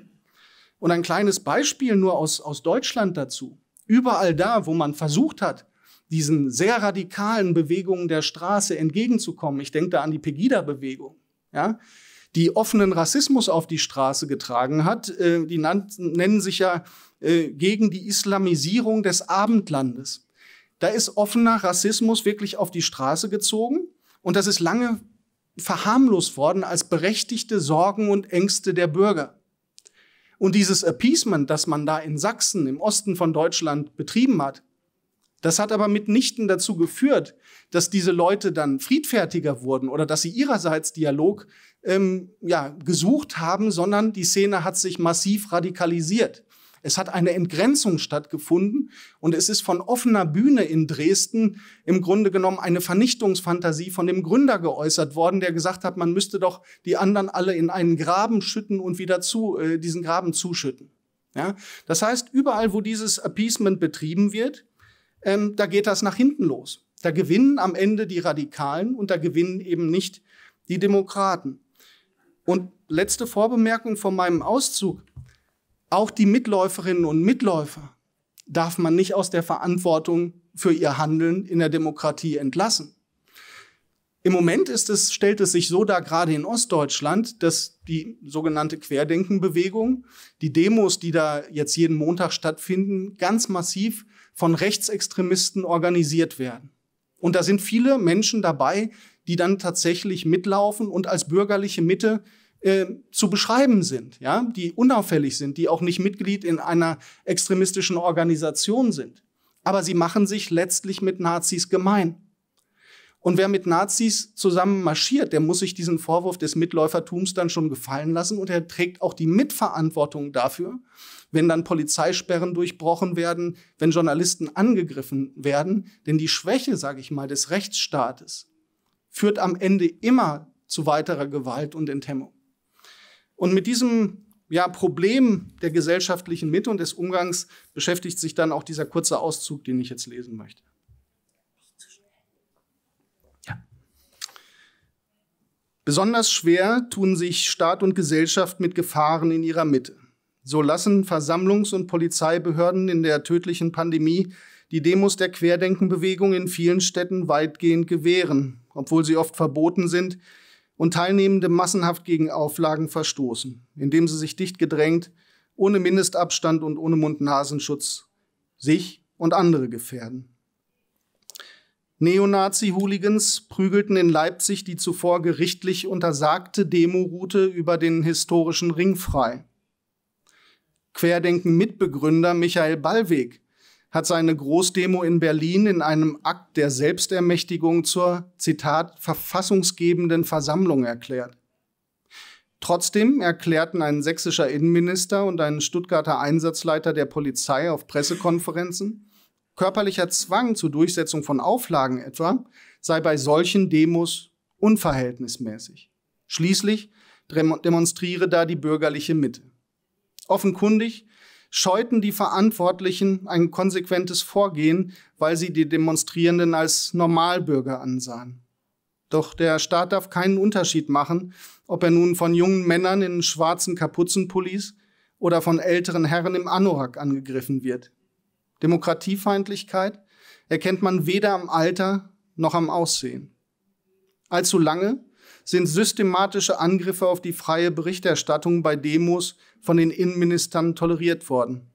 Mittlerweile hat die Organisation Reporter ohne Grenzen die Lage der Pressefreiheit in Deutschland auf nur noch zufriedenstellend herabgestuft. Es darf aber keine Gewöhnung daran geben, dass demokratische Prinzipien, Grundregeln und Vereinbarungen im Alltag de facto außer Kraft gesetzt werden. Demokratien leben oder sterben im Kleinen. Und was mir noch ein großes Anliegen ist, ist tatsächlich festzustellen, dass wenn ich jetzt von Grenzen und roten Linien spreche und auch sage, ja, der Rechtsstaat muss das auch auf der Straße verteidigen, das soll nicht den Diskurs abwürgen. Aber ich glaube, es kommt sehr massiv darauf an, dass man sich auf die Ursachenforschung begibt, was sind denn die wahren Probleme dahinter? Und da komme ich noch mal ganz kurz auf die Pegida-Bewegung zu sprechen. Die sächsische damalige Integrationsministerin Petra Köpping, vor deren Haus übrigens neulich auch ein Fackelaufzug in faschistischer Manier stattgefunden hat. Diese Ministerin, die hat über Jahre was ganz Spannendes gemacht. Nämlich im Zuge dieser sogenannten Flüchtlingskrise, wo also wirklich viele, viele Asylbewerberheime und Flüchtlingsunterkünfte angegriffen und attackiert worden sind, da ist sie zu den Menschen hingegangen und hat die gefragt, die dann auch da demonstriert haben und diese sogenannten Wutbürger. Und die hat dann eine sehr eindrückliche Szene geschildert, die sich immer wiederholt hat. Sie hat gesagt, am Anfang, wenn ich gefragt habe, waren die sofort bei den Flüchtlingen. Alle haben über die Flüchtlinge gesprochen und was die kriegen und was sie nicht kriegen. Und dann hat Frau Köpping erzählt, einige Minuten später hat keiner ihrer Gesprächspartnerinnen und Gesprächspartner mehr über Flüchtlinge gesprochen, sondern dann ging es um die Transformationserfahrung nach 1989, um verlorene Arbeitsplätze, um Demütigungserfahrungen, darüber, dass man tatsächlich alles verloren hat und dass man Probleme hatte, wieder auf die Beine zu kommen. Und deswegen meine ich, die Gefahr ist groß, sozusagen, wenn man diesen Dialog falsch führt und diesen Diskurs falsch führt, am Ende den rechten Ideologen auf den Leim zu gehen. Natürlich muss Politik und muss Gesellschaft es leisten, die wirklichen Probleme aufzuspüren und zu lösen. Klar. Merci beaucoup. On va entamer les questions de la salle et sur Internet. J'ai une première question peut-être pour vous, Monsieur Mercier, de Monsieur Philippe Souêtre, qui a énormément de questions. Donc, je vais poser d'abord la première et puis on passera à la salle après. Emmanuel Macron, comme François Mitterrand en 1988 et Jacques Chirac, n'a-t-il pas intérêt à attiser le populisme pour apparaître comme le seul candidat crédible au second tour? Donc là, on change de perspective. Oui, je suis assez d'accord avec ce constat. Je pense que malheureusement, ça a été dit par Géraldine Schwartz, il y a aussi une responsabilité de l'ensemble de la classe politique dans la possibilité de voir ou non se développer et prospérer des partis populistes. Parce qu'il peut y avoir malheureusement de mauvais calculs. François Mitterrand l'avait fait en effet en 1986 lorsque il a réformé le mode de scrutin pour introduire le scrutin proportionnel au Parlement. Alors, le scrutin proportionnel, pour les Allemands, ça paraît naturel et une bonne chose, mais dans la tradition de la Ve République, c'est pas le cas. Et c'était un pur coup politique pour essayer de réduire la possibilité pour la droite parlementaire d'accéder au pouvoir lors de ces élections, ou en tout cas d'être obligé de la mettre en confrontation avec la question d'une alliance éventuelle avec l'extrême droite, en l'occurrence le Front National. Et en effet, on voit bien comment, dans le calcul des forces politiques, Emmanuel Macron a tout intérêt, en effet, à laisser pour lui un boulevard. C'est ce qui était arrivé en 2017, parce que si il considère que même s'il vient de la gauche, de la social-démocratie, et que les observateurs et une majorité de Français considèrent qu'il a glissé sur la droite pendant sa mandature, on voit bien que son intérêt, en effet, malheureusement, c'est ça, c'est qu'il est au deuxième tour plutôt un adversaire d'extrême droite, parce qu'il se dit que ça solidarisera vers lui une partie de l'électorat de gauche qui, n'ayant pas voté pour lui au premier tour, n'aurait pas d'autre choix que de voter pour lui au second tour. Donc malheureusement, ce genre de calcul peut exister. Peut-être une mini-question encore sur Internet avant qu'on passe à la salle, peut-être pour Géraldine Schwartz. Donc le même spectateur demande si la télé allemande a favorisé aussi l'essor de l'AfD, comme l'a fait la télé française pour Zemmour. Alors, je ne suis pas une spécialiste, je peux juste te dire qu'il n'y a pas l'équivalent de Fox News en Allemagne. Et bon, de manière générale, je dirais que les médias en Allemagne ne tirent pas à boulet rouge sur le gouvernement dès qu'il se retrouve dans une situation difficile. Ce qui ne veut pas dire qu'ils ne critiquent pas, mais on reconnaît aussi les actions positives. Ce qu'il me semble, Arnaud Mercier est peut-être plus spécialiste que moi des médias français, mais il me semble que c'est moins courant en France. Et donc, je trouve que ça contribue à alimenter un climat de méfiance à l'égard des institutions et à l'égard des représentants. Et donc, du coup, à l'égard de la démocratie. Si je peux me permettre de compléter, et je suis tout à fait d'accord avec vous, mais je pense qu'en plus la boucle marche aussi dans l'autre sens. C'est-à-dire que on va avoir d'autant plus de médias qui acceptent de jouer ce que vous venez de très bien dire, parce qu'ils savent dans les sondages qu'une partie des Français sont très critiques. Et donc, c'est ça qui est, à mon avis, le cercle pervers dans lequel nous sommes rentrés, c'est que la défiance nourrit un discours de défiance qui nourrit la défiance. Enfin, c'est même plus que de la défiance, c'est même des insultes. En Allemagne, il y a quand même, les personnalités publiques se livrent quand même rarement à des joutes verbales ou à des invectives qui réduisent l'adversaire à un ennemi à abattre, comme c'est le cas en France, parfois aussi excité par les journalistes. Donc ça, c'est quand même quelque chose qui est moins courant en Allemagne. Pas sur toutes les chaînes, fort heureusement. Oui. Certaines chaînes.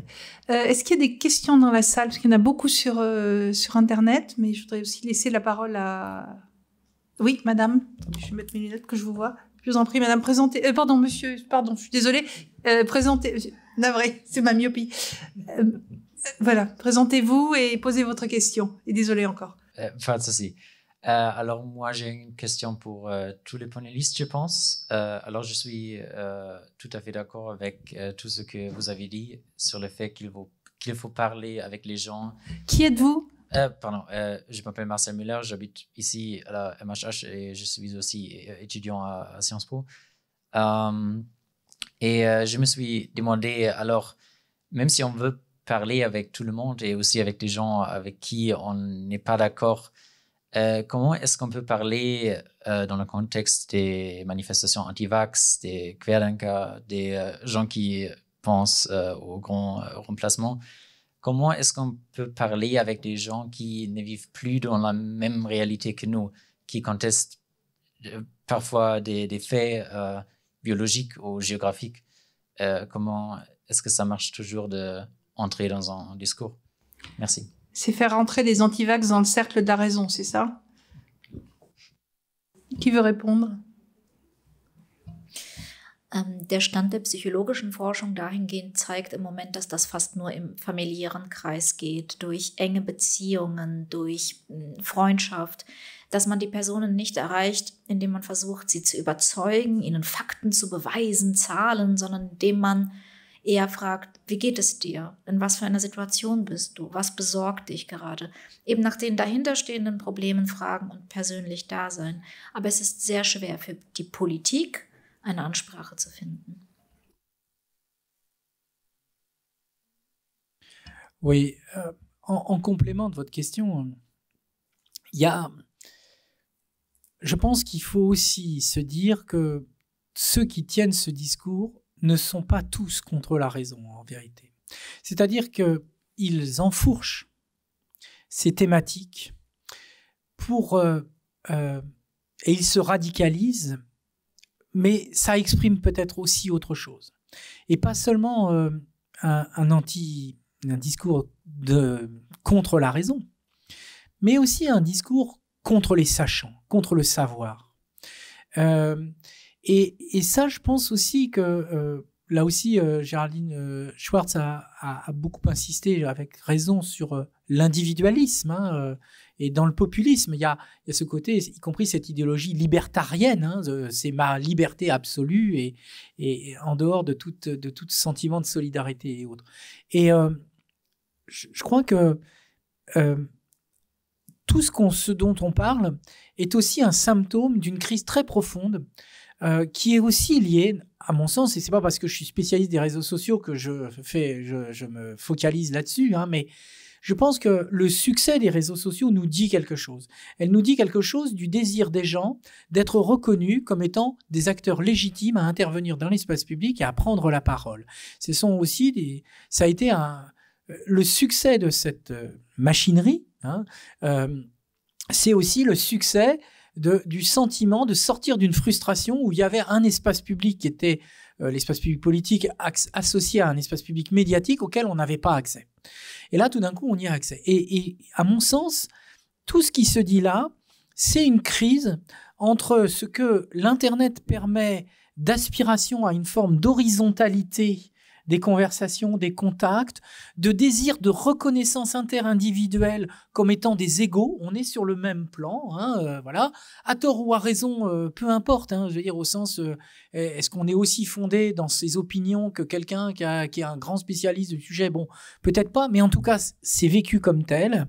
Et le fait que notre fonctionnement médiatique et d'espace public continue à fonctionner à une forme de verticalité, c'est-à-dire qu'il y a un savoir descendant, etc.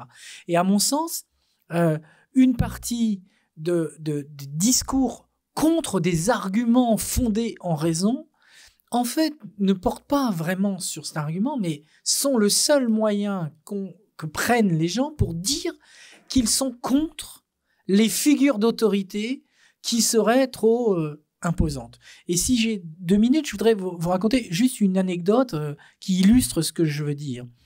Courte, on est censé se terminer dans 3 minutes. Je pense qu'on a un petit rab. On a un petit quart d'heure. Bon, alors, dans ce cas-là, voilà, un cancérologue racontait dans un colloque où j'étais invité sur fake news et santé. Un cancérologue disait, voilà, pendant longtemps, on disait aux gens, écoutez, il y en a marre, qu'est-ce que c'est que ces conneries de pseudo-traitements alternatifs, mais ça n'existe pas, l'important c'est la chimiothérapie, c'est ceci, c'est cela. Bon. Et puis à un moment, ils se sont aperçus que ça avait des effets extrêmement négatifs parce que les gens cachaient à leurs médecins qu'ils prenaient autre chose, voire que certains ne prenaient plus leur traitement fondé en raison, prouvé, etc., et préféraient, je dis n'importe quoi, du jus de betterave, enfin des choses improbables.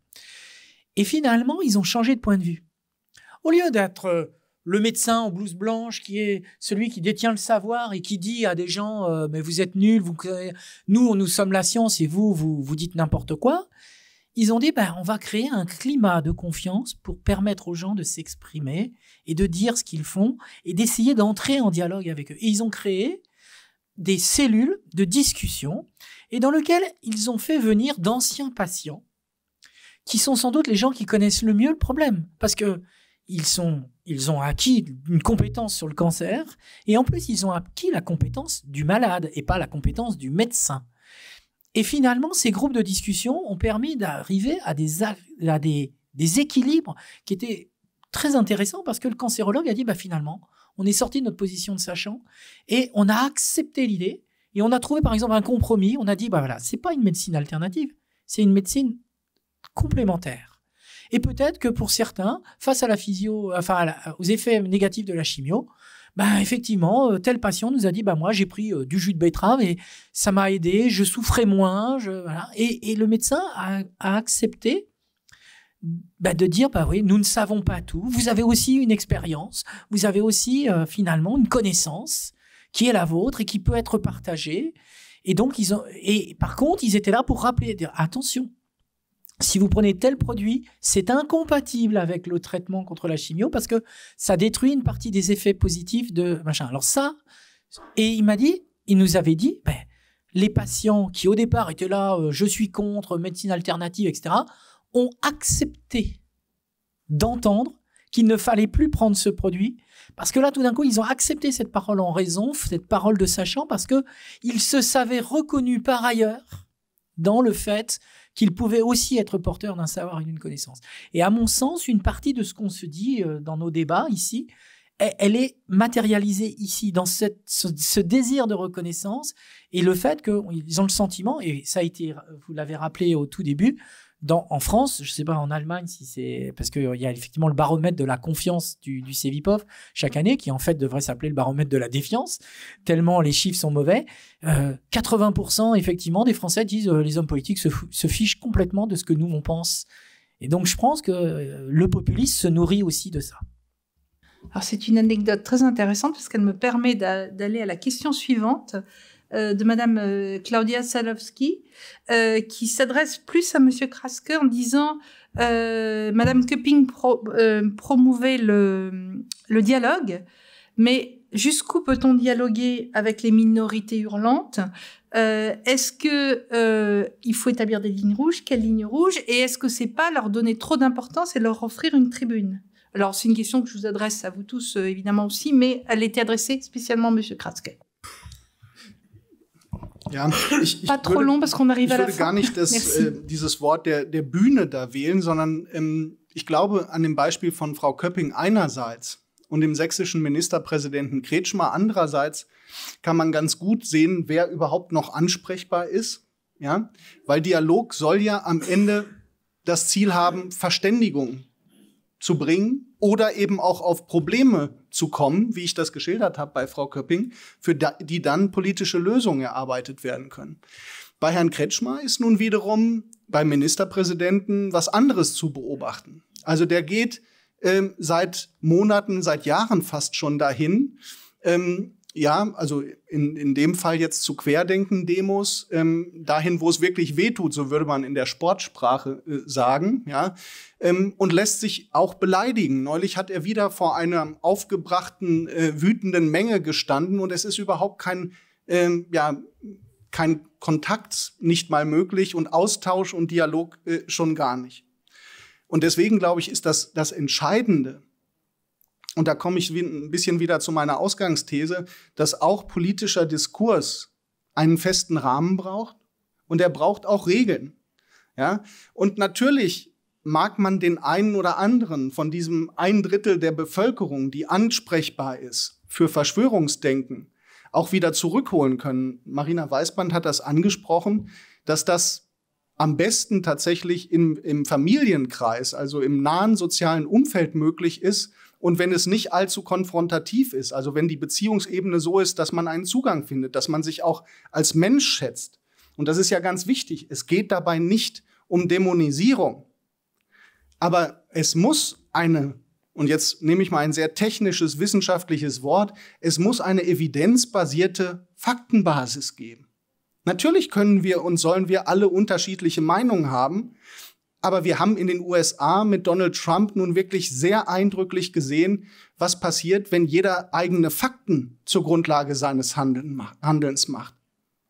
Was der Sturm auf das Kapitol deutlich zeigt, ist, dass dieses Verschwörungsdenken eben nicht nur Fronten verhärtet, Risse schafft und Spaltung, sondern dass das ganz massiv am Ende zu einer realen Bedrohung für die Demokratie wird. Und deswegen, ja, Dialog, aber nach demokratischen Regeln. Und demokratische Regeln, das ist nicht nur Respekt und Würde und die Ansprache muss stimmen, sondern man muss sich auch da, wo es gesichert ist, auf gemeinsame Fakten stützen. Und wo das nicht passiert, muss man auch ganz klar sagen, auf der Grundlage kann ich mit dir nicht sprechen. Herr Kretschmer hat auch das Gespräch mit Leuten gesucht, wo einer in der Gruppe dann behauptet hat, es ist noch kein einziger an Covid-19 gestorben im vergangenen Jahr. Dieses Gespräch führt zu nichts. Das schadet, und es schadet vor allen Dingen deswegen, weil die Ansprache dann auch und die Aufmerksamkeit einer so kleinen Minderheit gilt und die große Mehrheit, die auch Fragen hat, die auch nicht mit jeder Politik zufrieden ist, am Ende dabei außen vor bleibt und die wichtigen Fragen auch liegen bleiben. Merci beaucoup. L'un d'entre vous veut répondre à cette question, ou alors peut-être, parce qu'il y a plusieurs mains levées dans la salle, je vois Géraldine Schwartz qui a très envie de parler. Non? Oui? Non? Non, alors, juste ajouter, je voudrais pas prendre... Il y a un jeune homme là dans la salle, donc du coup, il y a deux personnes. Allez-y, présentez-vous. Il y a monsieur là-bas. Et je l'ai pas. Ah oui, pardon. Et monsieur après. Peut-être on va les prendre ensemble parce qu'il nous reste vraiment un petit quart d'heure. Bonjour, je m'appelle Jean-Victor, je suis résident aussi à la MHH. J'avais une question, vous venez de mentionner monsieur Trump, et j'avais une question par rapport à l'attitude qu'il faut avoir face à des personnages politiques comme ça, et notamment avec Trump, il y a une année qui a été déplatformée de Twitter et de la plupart des réseaux sociaux. Et ma question c'était, est-ce que c'est une bonne idée de faire ça, ou est-ce qu'on mène du coup les gens vers des réseaux alternatifs, ce qui est pire parce qu'on n'a plus de contrôle, ou on perd en quelque sorte le contrôle du discours? C'était ma question. Merci. On va prendre la question de monsieur aussi. Oui, Mathieu Boucoulot. J'ai été formé par des géographes dans les Pays de la Loire et d'abord à Paris. Je pense beaucoup que contre les extrêmes, il faut développer des formations. On sait que dans quelques années, dans 15 ans, dans 20 ans, on aura 80% de nouveaux métiers. Et une parenthèse, pour lutter contre Zemmour, il ne faut pas une, mais deux, mais 3 Covid. Merci. Formation. Et à l'appui de ce que vous dites, moi, en tant que journaliste, face à la violence, face aux insultes, face aux menaces physiques, je ne sais pas quoi faire. Voilà. Qui veut répondre? Die zweite Frage konnte nicht gut übersetzt werden. Ist nicht gehört werden, glaube ich. Okay. Soll ich die erste Frage beantworten? Gut. Was Trump anwendet, ist eine klassische Taktik aus dem KGB-Handbuch aus den 60ern.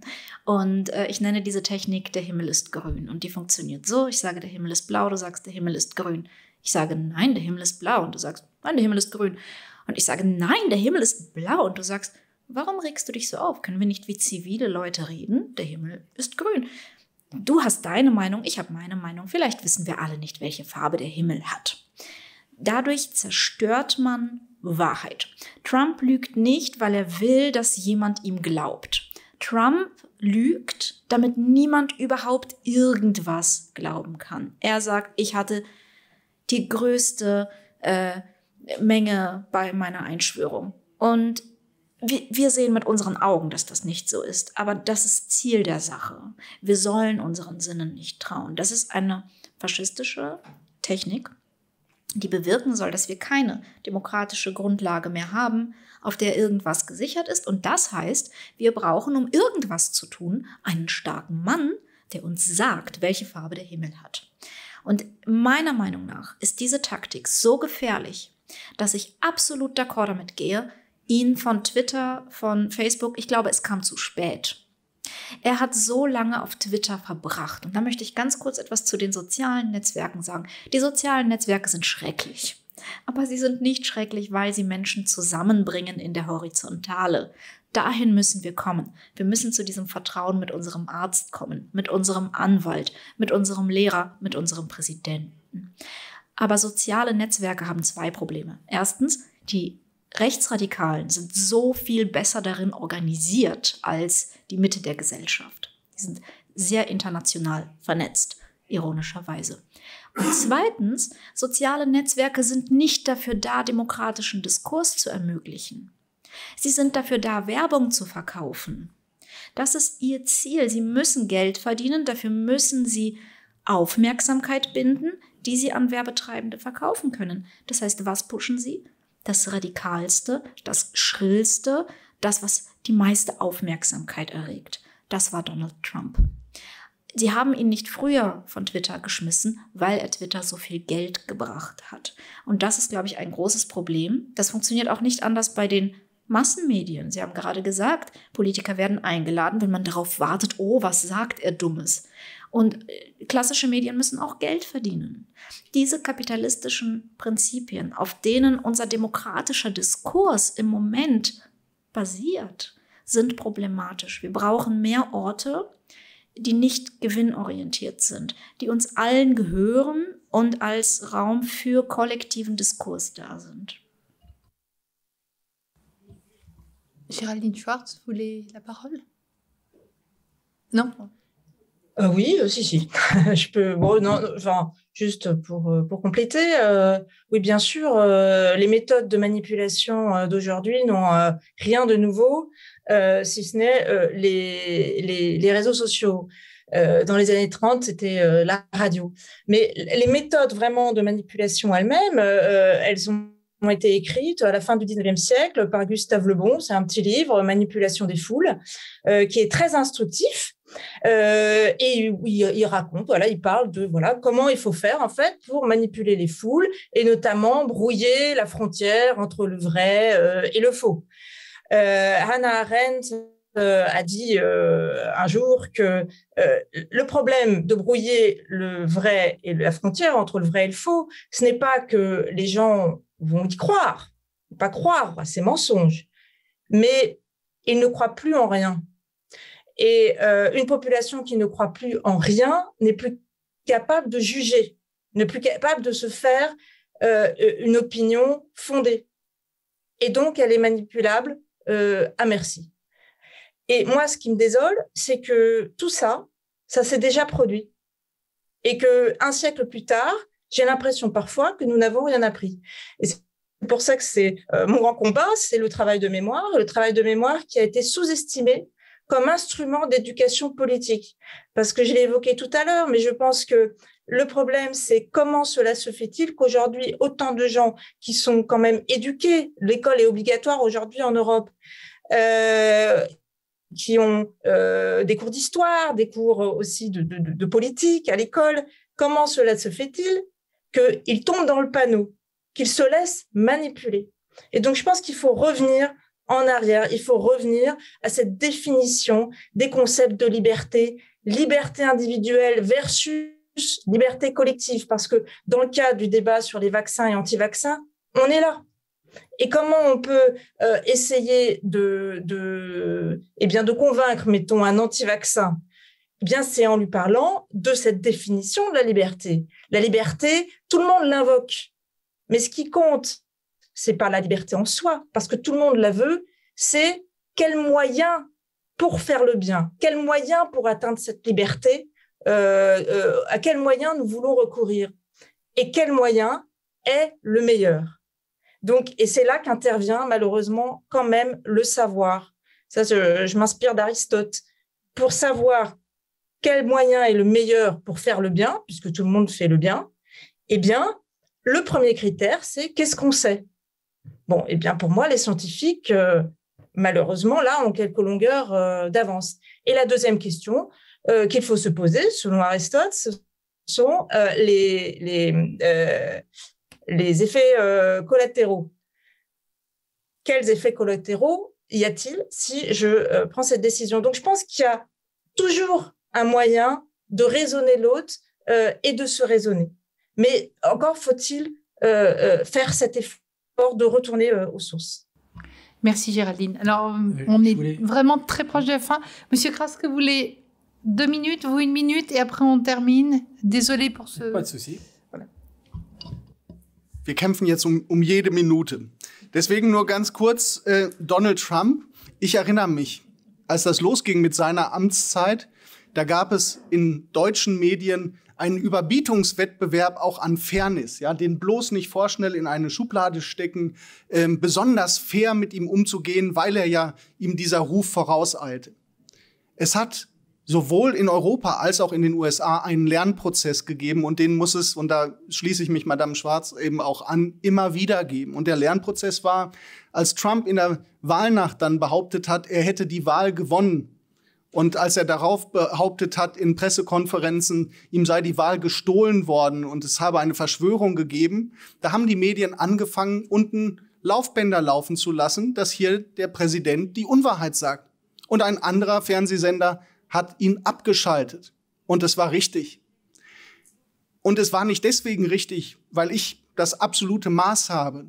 Ich glaube, das ist auch klar geworden heute Abend. Es sind immer Aushandlungsprozesse. Es sind immer Aushandlungsprozesse. Und das Maß zu finden an Liberalismus und Grenzen ziehen, bleibt schwierig. Aber eins darf, glaube ich, nicht passieren. Dass wir uns tatsächlich in dieser fortschreitenden Diskursverschiebung, die die rechten Akteure dann schaffen, an die Unmenschlichkeit, an Angriffe auf die Menschenwürde und schlicht an Lügen gewöhnen.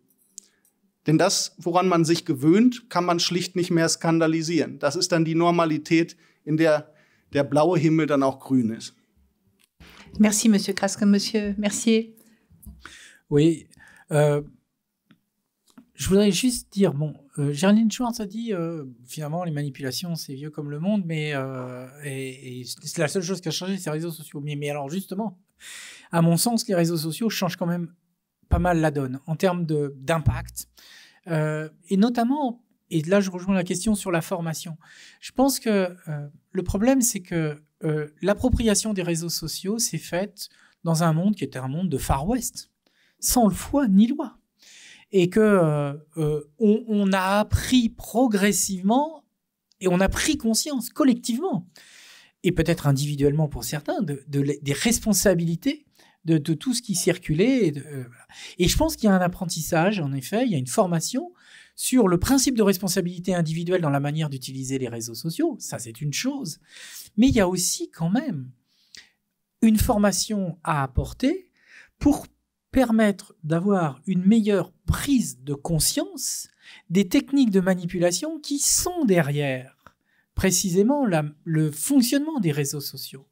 Parce que la puissance des réseaux sociaux, c'est de fonctionner sur ce qu'on appelle l'économie de l'attention.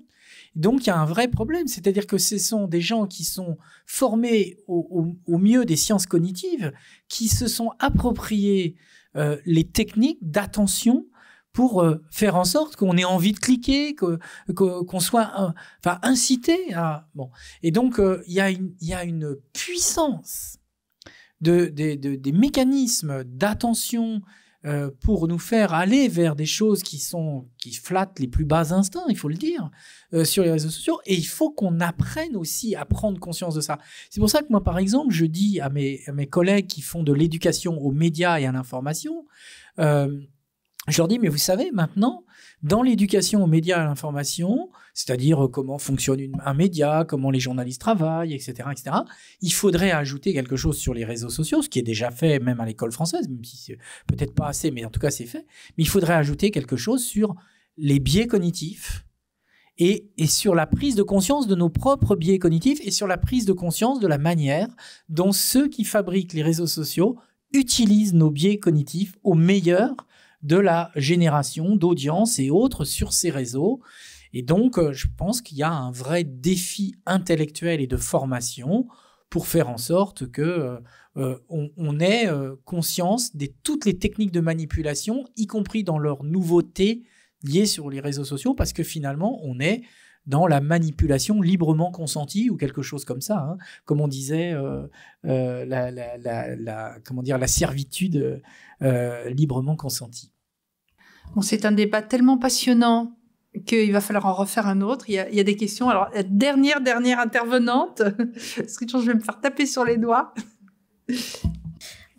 Madame Weisband. Ich möchte ganz kurz diesen Diskurs abschließen. Wir reden sehr viel über das, was toxisch ist für Demokratie. Wir reden viel über Rechte, wir reden über soziale Medien, wir reden über diese Prozesse, die ungesund sind. Wir reden wenig über das, was Nahrung gibt der Demokratie. Und meiner Meinung nach ist das ganz Kleine, das Kommunale, unsere Nachbarn, wenn wir sie treffen, wenn wir uns mit fremden Menschen unterhalten und zusammenkommen und ihre Perspektive hören, wenn Kinder selbst mitbestimmen, wenn alte Menschen selbst mitbestimmen, wie sie leben wollen, wenn sie zusammenkommen, da wo sie wohnen und arbeiten, Kompromisse miteinander schließen. Ich mache mit meinen Schülern ich gebe ihnen ein soziales Netzwerk, das ihnen gehört. Nicht Twitter, nicht Facebook, sondern ein eigenes, das nur für ihre Schule ist und wo sie nur darauf diskutieren, was wollen wir, wer wollen wir sein und was wollen wir gemeinsam machen. Und sie diskutieren auch gegeneinander, auch mit Verbesserungsvorschlägen. Meine Schüler agieren auf sozialen Medien, auf Instagram, auf TikTok anders als vorher. Sie berichten mir das. Sie achten mehr aufeinander, weil sie diese Grundwerte im Miteinander lernen. Und ich glaube, wir müssen weniger über das reden, was toxisch ist, was kaputt macht, und mehr über das, was hilft und fördert. Vous avez bien fait d'insister, c'est bien de finir par une expérience positive. Je suis désolée, on va mettre fin à ce débat. Il y avait des questions encore de nos spectateurs à distance sur la pipolisation de la vie politique, sur la géographie du vote populaire. Donc c'est pour une prochaine table ronde. Merci infiniment à tous. Merci aux interprètes et bonne soirée.